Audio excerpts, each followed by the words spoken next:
இது வரைக்கும் ஆட்சி மாறும் 2 ஆட்சி மாறிச்சு. அவங்களும் ஒன்றும் செஞ்சுருக்காங்க.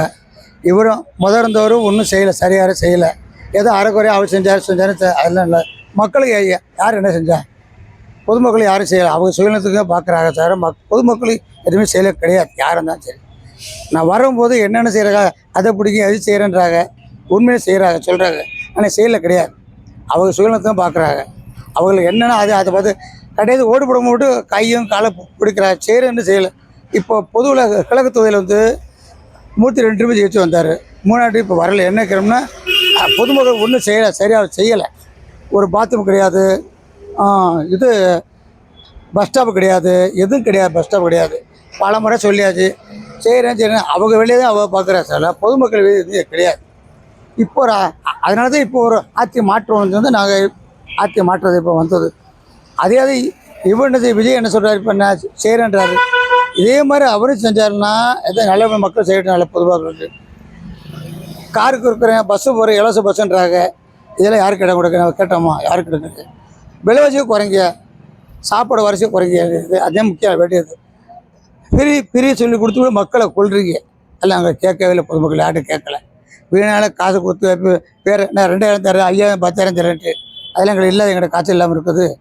இருக்க காசு கொடுத்துட்டு நம்மளை கொத்தடிமை ஆகிக்கிறா எல்லாருமே. பொதுமக்கள் கொத்தடிமை தான் சொல்கிறத வச்சு சேரணும். குப்பல்றது வர பண்ண கிடையாது. குப்பல்றது கூட பாலை சாப்பிட காசு வாங்குறாங்க, குப்பல்றது வர்றது கிடையாது. கேட்டால் சம்பளம் வரலன்றாங்க, நீங்கள் காசு கொடுக்கன்றாங்க. அதுவும் கொடுக்கணும். வீட்டு வரி 1-2 வருஷம் ஏற்றிட்டாங்க. யார்கிட்ட என்ன கேட்குறது? பால் வலி ஏற்றியாச்சு. எதுவுமே இது கிடையாது. இந்த விலைவாசி கொடுத்து நம்ம பொதுமக்களை கொள்றதே இருக்கிறாங்க. நல்லா செய்கிறது யாருமே கிடையாது. ஆனால் சீரமாக சாப்பாடு போட அதிகம் இப்போ நிப்பாட்டியாச்சு. ஏழை மக்கள் ஒரு 5 ரூபா சாப்பிடுவாங்க. அதுவும் சாப்பிட முடியல. இப்போ என்னமோ விஜய் வந்தாராம், அதை மாதிரி செய்ய போகிறேன்றாரு. பொதுமக்கள் என்ன நல்லபடியாக செய்யுங்க சாமிக்கலாம். எங்களுக்கு காசு பணம் வேணாம், இலவச காசு அது இது ஒன்றும் ரூபாயே வேணும் எங்களுக்கு. பொதுமக்கள் என்ன செஞ்சாலும் அதே பெரும் பாக்கி எங்களுக்கு சொல்லி எந்த ஆட்சி வந்தாலும் சரி நல்லா இப்போ நல்லா செஞ்சிடணும். அதுதான் நம்ப வேண்டியது. காசுக்கான அடிமையாக இல்லை. பொதுமக்கள் எது வேணால் பொதுமக்கள் நடத்துச்சா. போக்குவரத்து, ரோட்டு வசதி, தண்ணி வசதி, குடியிருக்கிறதுக்கு. மற்றது பெரிய ஆஸ்பத்திரியில் மக்கள் போய் நிறையா சிரமம் போடுறாங்க. ஒழுங்காக ட்ரீட்மெண்ட் பார்க்க டயத்துக்கு வராங்க. 8 மணிக்கு தேவை, 9 மணிக்கு தேவைன்னு நிறையா மக்கள் அதை நிறையா சொல்லிக்கிட்டு இருக்காங்க, குறைகள் சொல்லிக்கிட்டு இருக்காங்க.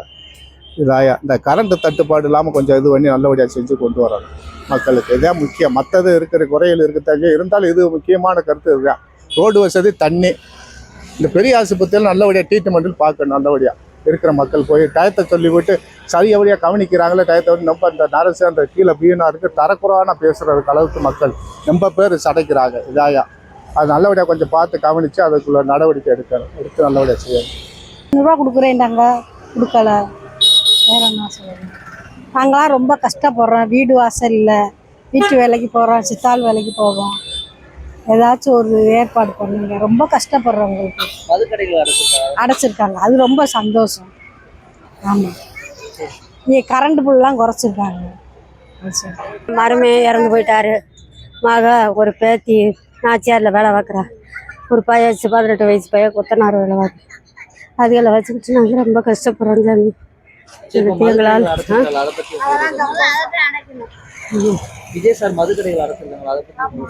அதை பற்றி என்னத்தையும் ஐயா என்னத்தையும் பார்த்தா ஏதோ எங்களுக்காக ஒரு செய்யட்டும்.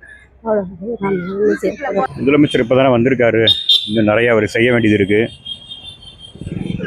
கொஞ்சம் டைம் கொடுத்து வெயிட் பண்ணி தான் பார்க்கணும். மதுக்கடைகள் அடைச்சது பார்த்தீங்கன்னா ஏடிஎம்கே பீரியட்லேயும் கிட்டத்தட்ட 500 கடைகள் கிட்ட அடைச்சிருந்தாங்க. டிஎம்கே பீரியட்லேயும் கிட்டத்தட்ட 500 கடை கிட்ட அடைச்சிருக்காங்க. அதனால் இது எவ்வளோ தூரத்துக்கு அதே மாதிரி தான் இவங்களும் பண்ணியிருக்காங்க. அதனால் இவங்க இன்னும் புதுசாக எதுவும் பண்ணலை. இன்னொரு விஷயம், ஒரு சில இடத்துல எனக்கு தெரிஞ்சு சேலம், நாமக்கல் அந்த பக்கம்னு நினைக்கிறேன், ஒரு பாரை ஒரு டாஸ்மாக் கடையை க்ளோஸ் பண்ணியிருக்காங்க. அதே சமயத்தில் ஒரு ப்ரைவேட் பார் ஒன்று ஓப்பன் பண்ணியிருக்காங்க. அந்த மாதிரி க்ளோஸ் பண்ணிவிட்டு திருப்பி ஃப்யூச்சரில் நிறைய கடைகள் திறக்காமல் இருக்கணும். க்ளோஸ் பண்ணுற மாதிரி க்ளோஸ் பண்ணிவிட்டு திருப்பி ஒரு வருஷம் கழிச்சு 2 வருஷம் கழிச்சு நிறைய டாஸ்மாக் கடைகளை திறந்தால் அதில் என்ன பிரயோஜனம் இருக்குது? அது சும்மா கண் துடைப்புக்காக பண்ணுறது. 200 யூனிட் ஃப்ரீ நிபந்தனை பேரில் கொடுத்துருக்காங்க. இல்லை, 200 யூனிட் ஃப்ரீன்றது பார்த்தீங்கன்னா 500 யூனிட் வரைக்குள்ள யூஸ் பண்ணவங்களுக்கு மட்டும்தான். இப்போ 501 ஆயிடுச்சுன்னு வச்சுக்கோங்களேன். அந்த 200 யூனிட்டும் ஃப்ரீன்றது மொத்தமாக இல்லைன்னு நம்ம ஆயிடுது. அது இன்னொரு விஷயம் எனக்கு தெரிஞ்சு கேம்பெயின் அப்போ எலெக்ஷன் கேம்பெயின் அப்போ சொன்னது வந்து மாதத்துக்கு 200 யூனிட் ஃப்ரீன்ன மாதிரி. இப்போ 2 மாதத்துக்கு தான் நம்ம கரண்ட் அந்த இது எடுக்கிறாங்க சைக்கிள் 2 months ஒன்ஸு. அப்படின்றப்ப சாதாரணமாக ஏசி யூஸ் பண்ணாதவங்க கூட ஓரளவுக்கு 500 யூனிட்டை வந்து தாண்டிடும். அப்படின்றப்ப யாருக்குமே அந்த 200 யூனிட் அந்த ஃப்ரீன்றது வந்து யாருக்குமே யூஸ்ஃபுல்லாக இருக்காது. இதே இப்போ பார்த்தீங்கன்னா ப்ரீவியஸ் கவர்மெண்ட்டில் வந்து அந்த 100 யூனிட் வந்து எல்லாருமே ஃப்ரீ கிடச்சிட்டு இருந்துச்சு. அந்த பெனிஃபிட் இருக்குது. அந்த பெனிஃபிட் வந்து இப்போ நிறைய பேருக்கு கட் ஆயிரும். சின்ன வயசாக இருந்தாலும் ஓரளவுக்கு நல்லா ஒரு ஆட்சி நடத்துகிறாப்புல. இந்த ஒயின் ஷாப்லாம் அடுத்தது ரொம்ப நல்லது. பிள்ளைய சின்ன பசங்க பிடிச்சிக்கிட்டு தான் வைக்கிறாங்க. இது ஒரு நல்ல வழியாக கொண்டு வந்தால் இன்னமும் நல்லாயிருக்கும். நல்லா வழியை கட்டுவாங்க. இந்த நம்ம வீட்டு பக்கத்தில் கஞ்சா கோயிலை வைக்கிறாங்க, அதெல்லாம் கட்டுப்படுத்திக்கிட்டாங்க. அந்த மாதிரி இதே மாதிரி இன்னும் கொஞ்சம் கூட இருந்தால் அவரு குடும்பத்துக்கு நல்லது, நம்ம குடும்பத்துக்கு நல்லது. புரிஞ்சுங்களா? வாழ்க்கையை வந்து நம்ம ஒரு தடவை தான் பிறக்க, ஒரு தடவை தான் இறப்போம். அதை வந்து ஒரே தடவை நல்லபடியாக இருந்துட்டு போயிடுறது நல்லது. அதனால் விஜய் சார் செய்கிறது ரொம்ப நல்லது தான். அவர் சின்ன பசங்களுக்கால அவர் சின்ன வயசுனால எல்லாம் செய்கிறாரு, வைக்கிறாரு. அதுபோல் இதே போல் இந்த சின்ன பசங்க திரும்பி வாழ்ந்துட்டாங்கன்னா அவங்க குடும்பம் அவங்க வாழ்க்கை நல்லா இருக்கும். விஜய் முதலமைச்சரானது எந்த மாற்றங்கள் இல்லை. வந்தால் அவர் ஆட்சியை தக்க வைக்கிறதுக்கு சில விஷயங்களை கரெக்டாக கொண்டு போய் மக்களுக்கு நல்ல சேவை செய்கிற மாதிரி இருந்தால் நல்ல ஒரு அரசாங்கம் அமையும். மக்கள் குறைய அவர் தீர்க்கும். மெயின் வந்து ப்ரீநெட் பிரச்சனை, ரோடு வசதி, மக்களுக்கு தேவையான பொருட்களுக்கு வந்து விலை குறைக்கிற மாதிரி நடக்கணும். முதல்ல இல்லை மக்களுடைய நிபந்தனை நல்லாட்சி அமையணும். இதான் உண்மையான கருத்து. அதாவது சிஎம் சார், அதாவது விஜய் சார் வந்து இப்போ சிஎம் ஆயிருக்காங்க. இதுக்கு முன்னாக்க 2 பாரம்பரிய திராவிட கட்சிகளை 2 ஆண்டாங்க. அவங்க சில நிறையான விஷயங்கள் நிறைய பண்ணியிருக்காங்க. 2 திராவிட கட்சிகள் ஆளவும் தான் இங்கே இந்த தமிழ்நாடு இந்திய லெவலில் நம்பர் 1 மாநிலமாக இங்கே திகழ்ந்திருக்கு. அது மிகப்பெரிய பாராட்டக்கூடிய ஒரு விஷயம். இப்போ அடுத்தபடியாக 3வதாக விஜய் சார் வந்திருக்காப்புல. அவர் நிறைய நல்ல திட்டங்கள் கொண்டு வரதாக சொல்லியிருக்காங்க. அதை செயல்படுத்தினாங்கன்னா ரொம்ப நல்லா இருக்கும் ஒன்று.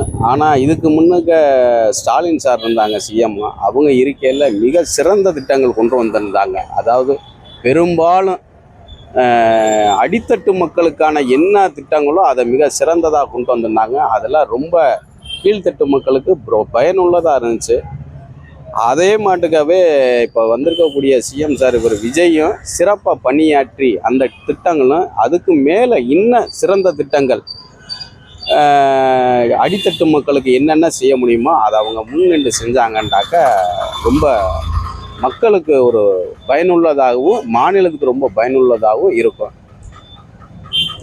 அதே போன்று பார்த்தீங்கன்னாக்க படிக்கக்கூடிய வரக்கூடிய ஜென்ரேஷன் படிச்சுட்டு இருக்கக்கூடிய இந்த மக்களுக்கு அவங்களுக்கு நல்ல ஒரு எதிர்காலத்துக்கு என்னென்ன செய்யணுமோ அந்த திட்டங்களை போட்டு படிப்பு ரீதியாகவும் வேலை வாய்ப்பு ரீதியாகவும் மாநில வளர்ச்சிக்காகவும் அவங்க செயல்பட்டாங்கன்னா இன்னும் ரொம்ப நல்லா இருக்கும்.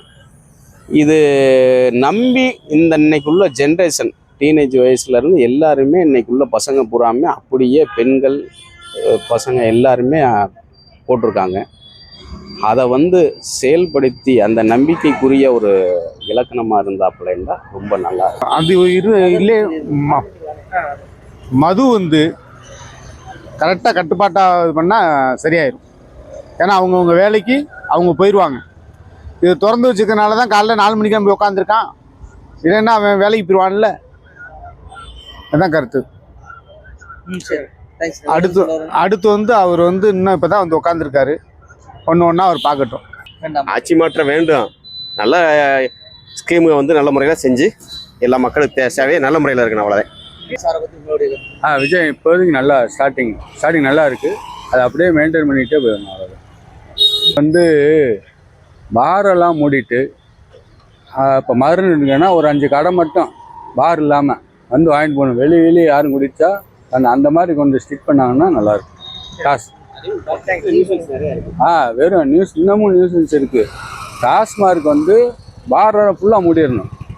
கடை மட்டும் கூட அங்கே ஒரு கடை. மதுரை மாவட்டம்னா மொத்தத்துக்கே ஒரு 10 கடை மட்டும் போய் வாங்கிட்டு வீட்டில் சாப்பிட்டு போகிறாங்க. வெளியே வச்சு குடிக்காமல் டாஸ்மார்க் இல்லாமல் தான் நல்லாயிருக்கும். என்னோட கருத்து.